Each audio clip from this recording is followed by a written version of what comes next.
नमस्ते। आज की इस बेहद दिलचस्प चर्चा में हम एक ऐसे विषय पर बात करने वाले हैं जो सच में इंजीनियरिंग का एक बहुत बड़ा चमत्कार है।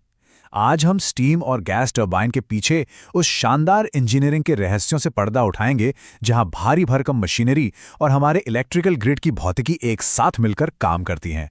इन विशाल मशीनों के काम करने का तरीका किसी जादू से कम नहीं है। तो चलिए इंजीनियरिंग के इस रोमांचक सफर की शुरुआत करते हैं। बिना वक्त गंवाए एक नज़र डालते हैं कि आज के इस सफ़र में हम किन किन पड़ावों से गुजरेंगे। सबसे पहले वो जादुई टरबाइन गति, दूसरा उस गति को मापना, तीसरा सेंसर के लिए सही गैप सेट करना, चौथा ओवर स्पीड का भयानक खतरा, पांचवां इलेक्ट्रॉनिक सुरक्षा प्रणालियां और अंत में डिजिटल कंट्रोल की तरफ बढ़ना। ये सफ़र विशाल ग्रिड की भौतिकी से शुरू होकर सेंसर की छोटी छोटी लेकिन बेहद अहम बारीकियों तक जाएगा। शुरुआत एक बहुत ही बुनियादी लेकिन दिमाग घुमा देने वाले सवाल से करते हैं। आखिर ऐसा क्यों है कि पावर प्लांट के ये विशाल टरबाइन लगभग हमेशा एकदम सटीक 3000 या 3600 आरपीएम पर ही घूमते हैं? मतलब 3010 या 2990 क्यों नहीं? असल में ये कोई इत्तेफाक नहीं है। हमारा पूरा पावर ग्रिड एक पूरी तरह से तालमेल बिठाए हुए डांस की तरह है, जहां हर एक कदम का एक निश्चित बीट पर उठना बहुत जरूरी है। तो आइए सबसे पहले बात करते हैं इस जादुई टरबाइन गति और पावर ग्रिड की भौतिकी के बारे में। इस कड़े नियम को समझने के लिए हमें ऑल्टरनेटिंग करंट यानी एसी की सख्त जरूरतों को समझना होगा। इस पूरे ग्रिड सिस्टम में फ्रीक्वेंसी ही बिजली उत्पादन की असली धड़कन है। बिजली की मांग दिन भर भले ही कितनी भी ऊपर नीचे क्यों ना हो जाए, लेकिन इस धड़कन का बिल्कुल स्थिर रहना जरूरी है। इसके पीछे की कहानी 19वीं सदी के अंत से शुरू होती है। उस समय लिए गए इंजीनियरिंग के फैसलों ने दुनिया को दो अलग अलग फ्रीक्वेंसी मानकों में बांट दिया। एक तरफ यूरोप था, जिसे अपनी मीट्रिक या दशमलव प्रणाली पसंद थी और वहां से 50 हर्ट्ज का जन्म हुआ। वहीं दूसरी तरफ उत्तरी अमेरिका की समय विभाजन वाली ऐतिहासिक पसंद थी, जिसने वहां 60 हर्ट्ज का मानक खड़ा कर दिया। मजे की बात है ना कि आज दशकों बाद भी पूरी दुनिया इन्हीं दो ऐतिहासिक मानकों पर चल रही है। अब यहाँ थोड़ा गणित आता है, लेकिन ये बड़ा मजेदार है। यह है सिंक्रोनस गति का फॉर्मूला NS = 120 F/P। यहाँ F का मतलब फ्रीक्वेंसी है और P यानी चुंबकीय ध्रुवों या पोल्स की संख्या। चलिए इसे एक उदाहरण से समझते हैं। अगर 50 हर्ट्ज वाले ग्रिड पर 2 पोल वाला जनरेटर लगा हो तो 120 को 50 से गुणा करके 2 से भाग देने पर क्या मिलेगा? बिल्कुल सटीक 3000 आरपीएम। बस यही वो गणित है जो उस जादुई गति को तय करता है। तो गति तो तय हो गई, लेकिन हमारा अगला विषय है कि इस गति को मापा कैसे जाए। चलिए देखते हैं कि सेंसर आरपीएम कैसे गिनते हैं। इतनी भारी भरकम और तेज रफ्तार मशीन पर पल पल की नजर रखने के लिए हमें कुछ खास हीरोज की जरूरत होती है। और यहीं पर एंट्री होती है मैग्नेटिक पिकअप यूनिट्स की, जिन्हें प्यार से MPU भी कहा जाता है। रोटेशनल स्पीड को मापने वाले ये सेंसर मुख्य रूप से दो तरह के होते हैं। पहले हैं पैसिव सेंसर, जो खुद ही साइन वेव बनाते हैं, लेकिन इनकी एक शर्त है। इन्हें काम शुरू करने के लिए कम से कम 100 आरपीएम की गति चाहिए। इसके ठीक उलट होते हैं एक्टिव सेंसर्स। इन्हें बाहर से 24 वोल्ट डीसी पावर चाहिए होती है। ये स्क्वायर वेव बनाते हैं और सबसे कमाल की बात, ये शून्य के करीब की मामूली गति को भी एकदम सटीकता से माप सकते हैं। टरबाइन स्टार्ट करते समय ये बहुत काम आते हैं। जब कोई तकनीशियन इन सेंसर्स की जांच करता है तो हवा में तीर नहीं चलाए जाते। कुछ बहुत ही पक्के और असली मापदंड होते हैं, जैसे डीसी रेजिस्टेंस 300 से 1200 ओम के बीच होना चाहिए। जब टरबाइन चल रहा हो तो आउटपुट वोल्टेज 1.5 वोल्ट AC से ज्यादा आना चाहिए। और सबसे जरूरी चीज, गैप। सेंसर और गियर के बीच की दूरी ठीक 1 मिलीमीटर होनी चाहिए, न उससे कम न ज्यादा। अब आते हैं इस पूरी प्रक्रिया के सबसे नाजुक हिस्से पर, सही गैप सेट करना, यानी तंग जगहों में प्रिसिजन इंजीनियरिंग। ये 1 मिलीमीटर या 0.025 इंच का गैप आखिर इतना जरूरी क्यों है? बहुत ही सीधा सा लॉजिक है। अगर सेंसर बहुत दूर हुआ तो वो गियर के दांतों को भांप ही नहीं पाएगा, और अगर वो बहुत पास आ गया तो दांत और खाली जगह के बीच का फर्क ही नहीं समझ पाएगा। ये एकदम सटीक गैप ही वो चाबी है जिससे सेंसर सही वोल्टेज पल्स बनाता है।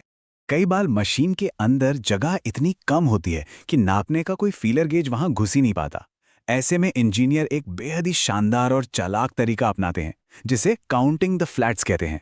पहले गियर के दांत को छेद के ठीक बीच में लाते हैं, फिर सेंसर को हाथ से धीरे धीरे तब तक घुमाते हैं जब तक वो दांत को हल्के से छू ना ले। इसके बाद नट के किनारों यानी हेक्स फ्लैट्स को गिनते हुए उसे एक तय मात्रा में वापस घुमाकर बाहर निकालते हैं। जैसे ही सही दूरी बनती है, लॉक नट को कस दिया जाता है ना कमाल का प्रैक्टिकल जुगाड़।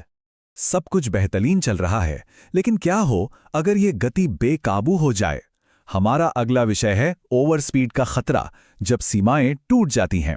उस खौफनाक स्थिति की कल्पना कीजिए जब टरबाइन्स अपना ग्रिड सिंक्रोनाइजेशन खो देता है और अपनी तय सीमा, जो आमतौर पर 108 से 112% के बीच होती है, उसे पार कर जाता है। तकनीकी भाषा में इसे ओवर स्पीड कहते हैं, और यकीन मानिए पावर प्लांट में इससे बुरा सपना कोई नहीं होता। खतरे की गंभीरता को समझने के लिए म्यूनिख री के इस बयान पर जरा गौर कीजिए। ओवरस्पीड की घटनाओं से भयंकर कंपन पैदा होगा, बेरिंग टूट जाएंगे, ब्लेड उखड़ जाएंगे और लूब ऑयल के पाइप्स फट जाएंगे, जिसका सीधा अंजाम होगा टरबाइन में एक भयंकर आग। ये कोई डराने वाली बात नहीं है, बल्कि एक कड़वी सच्चाई है जो बताती है कि फेल सेफ यानी अचूक सुरक्षा प्रणालियां रखना कोई विकल्प नहीं, बल्कि एक निरपेक्ष अनिवार्यता है। तो पुराने जमाने में इसे कैसे रोका जाता था? कल्पना कीजिए एक बोल्ट की, जिसे एक मजबूत स्प्रिंग ने कसकर अपनी जगह पर रोके रखा है। जैसे जैसे टरबाइन की गति खतरे के निशान की ओर बढ़ती है, सेंट्रीफ्यूगल फोर्स या केंद्रापसारक बल उस स्प्रिंग की ताकत को हरा देता है। अचानक वो बोल्ट बाहर की तरफ छिटकता है और एक ट्रिगर से जा टकराता है। 1 सेकंड के भी हिस्से में सारा तेल बह जाता है और स्टीम वॉल्व खटाक से बंद हो जाते हैं। शुद्ध भौतिकी का एक बेहद सीधा और असरदार बचाव। लेकिन बचाव के इन्हीं पुराने यांत्रिक तरीकों से आगे बढ़ते हुए अब हम आते हैं आधुनिक इलेक्ट्रॉनिक सुरक्षा प्रणालियों और उनके 2 आउट ऑफ 3 वोटिंग नेटवर्क पर। मैकेनिकल बोल्ट्स ने सालों तक बहुत अच्छा काम किया, लेकिन आज के समय में उनकी जगह ऐसी इलेक्ट्रॉनिक प्रणालियों ने ले ली है जो कहीं ज्यादा भरोसेमंद है और जो कभी गलती नहीं करती। API 670 मानक के जो नियम हैं वो सच में शानदार हैं। सबसे पहली बात, ये सुरक्षा प्रणाली मुख्य कंट्रोल सिस्टम से बिल्कुल अलग थलग होनी चाहिए, और इसमें जो 2 आउट ऑफ 3 वोटिंग कॉन्फ़िगरेशन है वो तो मास्टर स्ट्रोक है। इसका मतलब है कि अगर कोई एक सेंसर खराब भी हो जाए तो टरबाइन फालतू में बंद नहीं होगा। मशीन को ट्रिप करने के लिए 3 में से कम 2 सेंसरों का एक ही खतरे को भांपना जरूरी है। और सबसे हैरतअंगेज बात, खतरे को पहचानने से लेकर मशीन बंद करने तक का समय 50 मिलीसेकंड से भी कम है, पलक झपकने से भी तेज। और इसी शानदार तकनीक के साथ बात आती है डिजिटल कंट्रोल अपग्रेड की, जिससे आज इन टरबाइन्स का आधुनिकीकरण किया जा रहा है। पुरानी मशीनों में आधुनिक हाई स्पीड डिजिटल कंट्रोलर्स लगाना आज के समय की सबसे बड़ी ज़रूरत बन गया है। इससे न सिर्फ सुरक्षा का स्तर कई गुना बढ़ जाता है, बल्कि उन पुरानी कमियों को भी जड़ से खत्म कर दिया जाता है जो अक्सर बिला बात मशीन को बंद कर देती थीं। जब किसी इतने विशाल स्टीम टरबाइन का आधुनिकीकरण यानी रेट्रोफिटिंग होती है, तो उसके पुराने मैकेनिकल फ्लाईबॉल गवर्नर्स को हमेशा के लिए बाहर का रास्ता दिखा दिया जाता है। उन पुराने गवर्नर्स की सबसे बड़ी दिक्कत ये थी कि उनमें गति 50 से लेकर 200 आरपीएम तक बेकाबू तरीके से झूलती रहती थी। डिजिटल कंट्रोल पर आते ही वो खतरनाक झूलने वाली गति पूरी तरह से शांत हो जाती है और मशीन मक्खन की तरह काम करने लगती है। तो ये सारा तामझाम एक साथ काम कैसे करता है? इस डिजिटल कंट्रोल लूप को ऐसे समझें कि एक बेहद तेज दिमाग वाला कंट्रोलर हर माइक्रोसेकंड में सेंसर से आ रही गति को पढ़ता है और उसकी तुलना अपने दिमाग में फीड सेट पॉइंट से करता है। अगर उसे जरा सा भी बालों की मोटाई के बराबर भी अंतर लिखता है तो वो तुरंत वाल्व को निर्देश भेजता है कि अपनी स्थिति बदलो। ये सब इतना तेज होता है कि वो जादुई सिंक्रोनाइजेशन कभी नहीं टूटता। इस पूरी चर्चा के अंत में एक बहुत ही बड़ा और विचारणीय सवाल सामने खड़ा होता है। आज पूरी दुनिया तेजी से रिन्यूएबल पावर इलेक्ट्रॉनिक्स और सोलर या विंड जैसी ऊर्जा की तरफ भाग रही है।